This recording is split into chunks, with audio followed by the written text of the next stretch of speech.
Clip number 465۔ اس clip میں آپ سورہ توبہ کی آیت نمبر 108 سے 109 تک کی تلاوت، ترجمہ، تفسیر قرآن صراط الجنان سماعت فرمائیں گے۔ بسم اللہ الرحمن الرحیم۔ ترجمہ، اللہ کے نام سے شروع جو نہایت مہربان رحمت والا ہے۔ لا تقم فیہ ابدا لمسجد اسس علی التقوی من اول یوم احق ان تقوم فیہ رجال یحبون ان یتطہروا واللہ یحب المطہرین۔ ترجمہ، اے حبیب آپ اس مسجد میں کبھی کھڑے نہ ہوں، بے شک وہ مسجد جس کی بنیاد پہلے دن سے پرہیزگاری پر رکھی گئی ہے وہ اس کی حقدار ہے کہ تم اس میں کھڑے ہو۔ اس میں وہ لوگ ہیں جو خوب پاک ہونا پسند کرتے ہیں اور اللہ خوب پاک ہونے والوں سے محبت فرماتا ہے۔ لا تقم فیہ ابدا، اے حبیب آپ اس مسجد میں کبھی کھڑے نہ ہوں۔ اس آیت میں تاجدار رسالت صلی اللہ تعالی علیہ وآلہ وسلم کو مسجد درار میں نماز پڑھنے کی ممانعت فرمائی گئی۔ لَمَسْجِدٌ أُسِّسَ عَلَى التَّقْوَى مِنْ أَوَّلِ يَوْمٍ، بے شک وہ مسجد جس کی بنیاد پہلے دن سے پرہیزگاری پر رکھی گئی ہے۔ اس سے مراد مسجد قباء ہے جس کی بنیاد رسول کریم علیہ الصلوۃ والسلام نے رکھی، اور جب تک حضور پرنور علیہ الصلوۃ والسلام نے قباء میں قیام فرمایا اس میں نماز پڑھی۔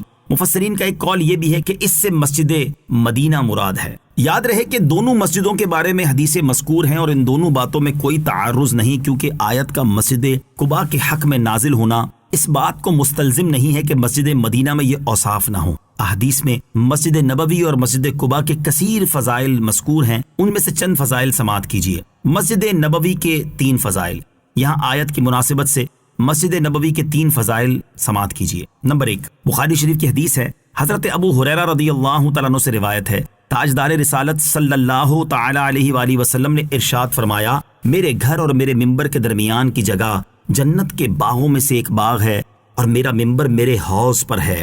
نمبر 2، ابن ماجہ کی حدیث ہے، حضرت انس رضی اللہ تعالیٰ عنہ سے روایت ہے، حضور پرنور علیہ الصلوۃ والسلام نے ارشاد فرمایا، کسی شخص کا اپنے گھر میں نماز پڑھنا 1 نماز کا ثواب ہے، اور اس کا محلے کی مسجد میں نماز پڑھنا 25 نمازوں کا ثواب ہے، اور اس کا جامع مسجد میں نماز پڑھنا 500 نمازوں کا ثواب ہے، اور اس کا مسجد اقصیٰ میں نماز پڑھنا 50,000 نمازوں کا ثواب ہے، اور اس کا میری مسجد میں نماز پڑھنا 50,000 نمازوں کا ثواب ہے، اور اس کا مسجد حرام میں نماز پڑھنا 1,00,000 نمازوں کا ثواب ہے۔ نمبر 3، نسائی شریف کی حدیث ہے، حضرت ام سلمہ رضی اللہ تعالیٰ عنہ سے روایت ہے، سید المرسلین صلی اللہ تعالیٰ علیہ وسلم نے ارشاد فرمایا، میرے اس ممبر کے پائے جنت میں نصب ہیں۔ مسجد قباء کے 3 فضائل، مسجد قباء کو بھی بہت فضیلت حاصل ہے، چنانچہ اس کے بھی 3 فضائل سماعت کیجیے۔ نمبر 1، بخاری شریف کی حدیث، حضرت عبداللہ ابن عمر رضی اللہ تعالیٰ عنہما فرماتے ہیں، رسول کریم علیہ الصلوۃ والسلام ہر ہفتے مسجد قباء میں کبھی پیدل اور کبھی سوار ہو کر تشریف لاتے تھے۔ نسائی شریف کی حدیث، حضرت سہل بن حنیف رضی اللہ تعالیٰ عنہ سے روایت ہے، نبی کریم علیہ الصلوۃ والسلام نے ارشاد فرمایا، جو شخص اپنے گھر سے نکلے پھر مسجد قباء میں آ کر نماز پڑھے تو اسے 1 عمرے کا ثواب ملے گا۔ ترمذی شریف کی حدیث ہے، حضرت اسید بن زہیر انصاری رضی اللہ تعالیٰ عنہ سے روایت ہے، رسول اللہ صلی اللہ تعالیٰ علیہ وسلم نے ارشاد فرمایا، مسجد قباء میں نماز پڑھنے کا ثواب عمرہ کے برابر ہے۔ یحبون ان یتطہروا، وہ لوگ خوب پاک ہونا پسند کرتے ہیں۔ شان نزول، یہ آیت مسجد قباء والوں کے حق میں نازل ہوئی۔ سید عالم علیہ الصلوۃ والسلام نے ان سے فرمایا، اے گروہ انصار، اللہ نے تمہاری تعریف فرمائی ہے، تم وضو اور استنجے کے وقت کیا عمل کرتے ہو؟ انہوں نے عرض کی، یا رسول اللہ صلی اللہ تعالی علیہ وسلم، ہم بڑا استنجا 3 ڈھیلوں سے کرتے ہیں اور اس کے بعد پانی سے طہارت کرتے ہیں۔ افمن اسس بنیانہ علی تقوی من اللہ ورضوان خیر ام من اسس بنیانہ علی شفا جرف أَمَّنْ أَسَّسَ بُنْيَانَهُ عَلَى شَفَا جُرُفٍ هَارٍ فَانْهَارَ بِهِ فِي نَارِ جَهَنَّمَ وَاللَّهُ لَا يَهْدِي الْقَوْمَ الظَّالِمِينَ۔ ترجمہ: تو کیا جس نے اپنی عمارت کی بنیاد اللہ سے ڈرنے اور اس کی رضا پر رکھی وہ بہتر ہے، یا وہ جس نے اپنی عمارت کی بنیاد ایک کھائی کے کنارے پر رکھی جو گرنے والی ہے، پھر وہ عمارت اس اپنے بانی کو لے کر جہنم کی آگ میں گر پڑے، اور اللہ ظالموں کو ہدایت نہیں دیتا۔ افمن اسس بنیانہ، تو کیا جس نے اپنی بنیاد رکھی۔